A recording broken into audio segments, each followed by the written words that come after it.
Can an employer require 2 calls from an employee to request FMLA leave?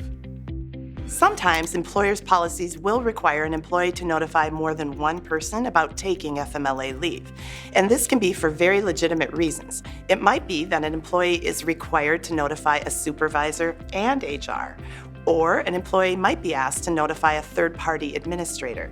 That's commonly abbreviated in reference as a TPA, in addition to someone at the company. Although some courts have upheld an employer's right to require an employee to notify multiple parties about FMLA leave, others have limited employers' options. So, if you are going to require an employee to notify more than one point of contact about FMLA leave, here are some key considerations. First, when possible, make sure that your call-in requirements apply across the board for all leave requests. Courts will be more favorably inclined if, for example, a call-in is treated the same when it is due to an employee's flat tire versus an FMLA qualifying reason.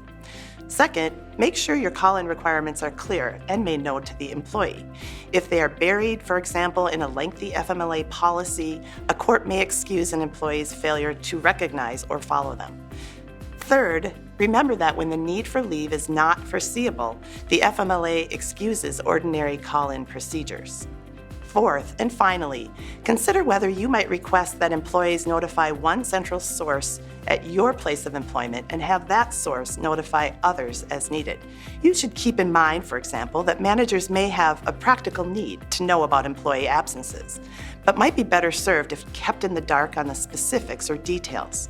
Employers should keep in mind that medical information must always be kept confidential, and managers can be held individually liable for violations of the FMLA.